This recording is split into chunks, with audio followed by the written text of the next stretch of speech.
The 1757 Battle of Prague was an incredibly bloody and costly affair for Austria and Prussia.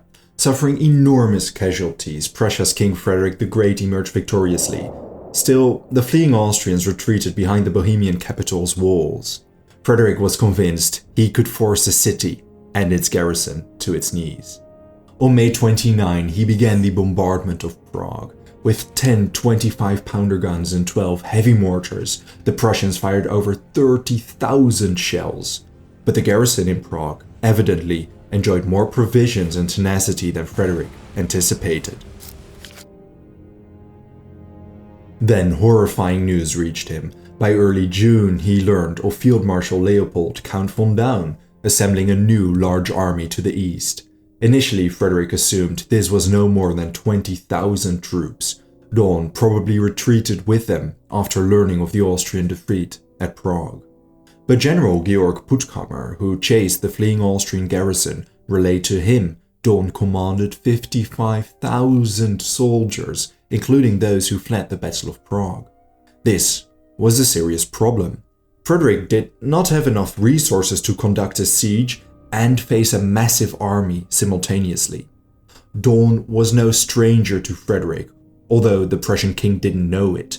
The Austrian Field Marshal made a name for himself a decade earlier, seeing combat at Chotositz, Hohenfriedberg, and Soor. Whereas Daun had ample opportunity to study Frederick as a commander, Frederick barely knew anything about him. This was the first time he faced an army commanded by Daun. Upon learning of Daun's strength, Frederick's first act was to dispatch the Duke of Brunswick-Bevern in Kolin's direction. With a 19,000-strong army, he marched east, capturing supply depots along the way. If you like the battle sequence and animations I create for these videos, consider checking out Jordi van de Poet's Learn Adobe After Effects CC for Beginners on Skillshare. This in-depth tutorial course is a great resource for learning animation fundamentals. I consider After Effects to have a rather steep learning curve, and having someone like Jordi take you by the hand and guide you through the difficult early stages is, in my opinion, invaluable. But even if you already have a grasp on After Effects or aren't interested in animating at all, Skillshare provides detailed courses about anything, from creating the perfect resume to a beginner's guide to painting the natural world or creative writing.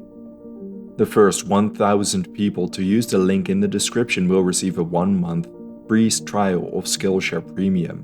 That way you can decide if the platform is something for you. After the free trial, you will have access to an enormous wealth of information for just $10 a month. Meanwhile, the Prussians were slowly grasping the severity and impact the Battle of Prague caused to their army. The situation was bad.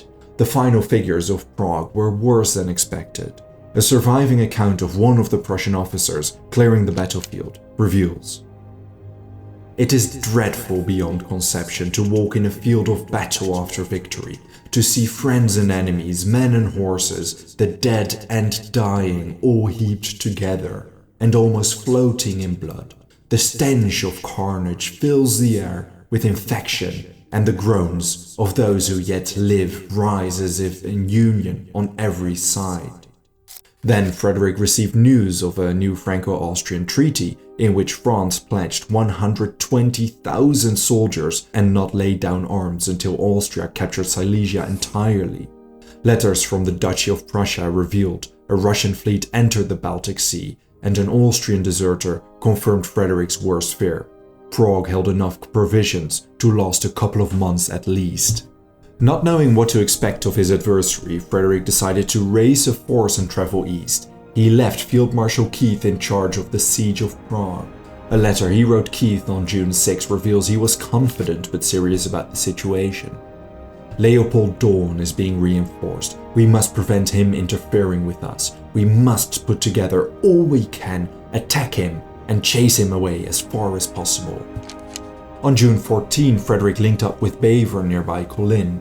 Bevern informed him that Daun was commanding a worrisome large army. Daun camped near Czaslau and had just received direct orders from Maria Theresa to relieve Prague's garrison. He ran into Zieten's hussars multiple times, preventing a direct attack against Bevern's force, but certainly alerting him that the Prussians knew of his whereabouts. Frederick did not know about Daun's goal to relieve Prague, but he did suspect battle was imminent. He sent word to Prince Moritz of Anhalt-Dessau at Prague. Moritz rounded up any and all soldiers he could find who would not be missed during the siege. 48 hours later, Moritz arrived at Kolin with reinforcements. Frederick commanded some 35,000 men. Daun still outnumbered him significantly by some 20,000. Thanks to the skirmishes, Daun was well aware that the Prussians were in the region. His scouts informed him of Bevern's army, augmented by Frederick and Moritz. With some characteristic cautious maneuvering, Daun marched against the Prussians, reaching their flank. On the evening of June 16, he deployed his army in two lines on the slight slopes south of the Imperial Road. They spanned from Blinka all the way towards Ksechers. The regulars under General Beck held Planyan. Nadashti's irregulars remained south of the main army, able to move towards whichever flank required them. The Austrian movements did not go unnoticed. Frederick came nearby Kurin and realized Daun attempted to cut them off. He decided to move his entire army to the north. Meanwhile, Daun received a false message that Frederick expected up to 60,000 reinforcements later that night. So Daun expanded his lines, with his left towards Krichnau and his right towards Radovesnitz. By the morning of June 18, Daun's men were ready. He commanded between 28 and 34,000 infantry, between 14 and 18,600 cavalry, and around 150 artillery pieces. Meanwhile, Frederick decided it was time to move. Surely he could circumvent Daun's army, reach the east's lower slopes and flank the Austrians. When Beck was quickly expelled from Planyan, his confidence grew. Adhering to that strategy, his commanders ordered their army forward.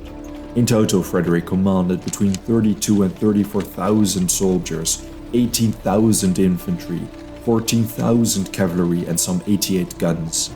Frederick kept part of his cavalry in reserve for a mopping up operation or reinforcements if need be.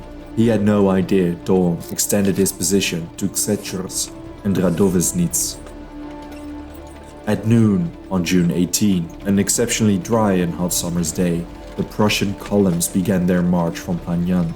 General Johann Dietrich von Hülsen commanded the vanguard. Lieutenant General von Treshkov followed with his division.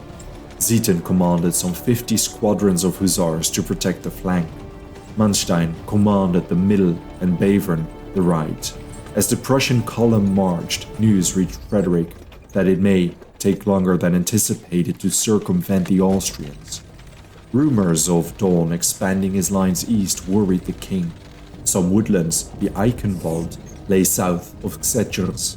When the Austrian bombardment erupted, Frederick figured passing through the woodlands would achieve the same encirclement effect with fewer casualties.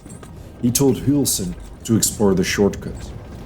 But Frederick had no idea that this uphill shortcut marched straight into General von Wietz's hidden division. Combined with the infantry deployed within the village, the Austrians were about to shoot at the oblivious Prussians like fish in a barrel. When they turned south, parallel to Ksechers, indeed the Prussian infantry came under heavy fire. Hearing the noise of battle and volleys, Frederick deduced the Austrian right flank was much stronger than he anticipated. This was it. There was no more time for elaborate maneuvering. As Zieten ran into Nadashti's cavalry to the east, Frederick ordered Moritz to launch a frontal charge against the Austrian positions. Statements survive of Moritz telling Frederick the idea was ridiculous, but to no avail. Fraser writes the infantry marched forward in a frontal attack uphill, outnumbered, and with no favorable circumstances whatsoever. It was a desperate maneuver. The Austrian infantry and artillery, safely positioned on the Ksechers hill, launched volley after volley. They tore into Moritz's division. The prince reportedly exclaimed the battle was lost. Meanwhile, the rest of the Prussian column was still trekking along the Imperial Road and taking their positions. Pro-Red sharpshooters positioned around Brezan picked off soldiers on the flank. In an attempt to mitigate the casualties, Major General von Manstein took part of his army and charged into the village direction. He scattered the sharpshooters. However, the town enjoyed more defenders than he anticipated, and as savage fighting erupted, he called in support of his reserves. As the fighting around Brezan and Chosenitz continued, his soldiers slowly pushed towards the hill. The advance began extending beyond what Manstein intended, but the chaos on the ground prevented him from pulling his army back safely. Several detachments began climbing the Bzerovsky hill. Along most of the Prussian front, the scene was the same. Infantry climbing over their dead or dying comrades, sustaining heavy fire. But Manstein's attack did ensure the Austrians could not reinforce their right flank. In utter desperation at his lack of reinforcements, Frederick ordered 67-year-old General Peter von Pennever to launch a cavalry charge. They advanced past Brezan before being mauled by heavy artillery fire and a subsequent cavalry counterattack. Despite the casualties, at around 7 p.m., Moritz's infantry reached the top of the Cäsar's Hill. The subsequent close combat appeared to favor the Prussians.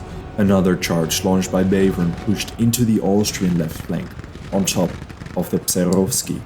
Then on the far left of the Prussians, Major General Christian von Krosigk launched a charge against the village. The combination of the sudden momentum, the Prussian advance on the Austrians running out of ammunition, and wavering lines made it seem like Prussia was about to snatch victory from the jaws of defeat. It would not have been the first time, but it just wasn't enough. Krosigk was struck by a cannonball, dying on impact. Fighting continued for a while, but the brigade began wavering before cracking and scattering. Pennever's damaged cavalry retreated to the Imperial Road. The Prussian infantry was exhausted and battered. Whenever they made an opening in the Austrian lines, it was filled with fresh reserves. Finally, the late Krosigk's cavalry suffered heavy counterattacks by the much more numerous Austrian cavalry stationed near the Eichenwald. Bevern's infantry suffered heavy casualties, battered by the artillery and infantry on the hill. Some sources indicate Bevern managed to scale the hill and line up his army. But the flanking of the Netherland Linie Dragoon Regiment from the left crushed his infantry, and they retreated to the Imperial Road. On the left, the Austrian cavalry surrounded the Prussian vanguard.